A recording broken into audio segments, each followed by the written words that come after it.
அதாவது பச்சையாக சாப்பிட்டால் அப்பனுக்கும், காய வைத்து சாப்பிட்டால் பிள்ளைக்கும்னு பழமொழி.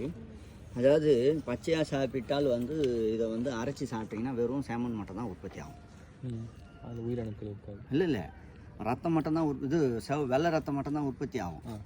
அதில் அணுக்கள் இப்போ ஒரு சிலர் இப்போ நிறைய பேர் பண்ணுற ஒரு விஷயங்கள் என்னென்னா, ஒரு குழந்தை இல்லாதவங்க அவங்க போகிறாங்க அப்படின்னா அவங்களுக்கு நிறைய பேர் இன்றைக்கி செய்கிற விஷயங்கள் என்னென்னா சேமன் உற்பத்திக்கு மட்டும் பண்ணிவிடுவாங்க.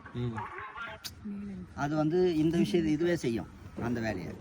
நம்ம அந்த செய்ய வேண்டிய விஷயங்கள் இல்லை. அவங்களுக்கு என்ன பிரச்சனை அப்படின்றத நம்ம பார்த்தா மட்டும்தான் அதை சரி பண்ண முடியும். அப்போது செமன் உற்பத்திக்குன்னா இது கொடுத்தா போதும். அது இல்லைன்னா கொத்தமல்லி கொடுத்தாலுமே செமன் உற்பத்தி அதிகமாகிடும். ஆனால் இது திரவத்தை கெட்டியாகும், கட்டி பண்ணுவாங்க. அந்த ஒரு விஷயங்கள் உண்டு. அதனால் இது பச்சையாக சாப்பிடும்போது செமன் மட்டும்தான் உற்பத்தி பண்ணும். இதே காய வச்சிட்டிங்கன்னு வச்சிங்களேன், பிளட்டு மட்டும்தான் உற்பத்தி ஆகும். அதான் பச்சையாக சாப்பிட்டால் அப்பனுக்கும் செமன் உற்பத்தி பண்ணுது, காய வைத்து சாப்பிட்டால் பிளட்டு ரத்தத்தை உற்பத்தி பண்ணுது பையனுக்கு.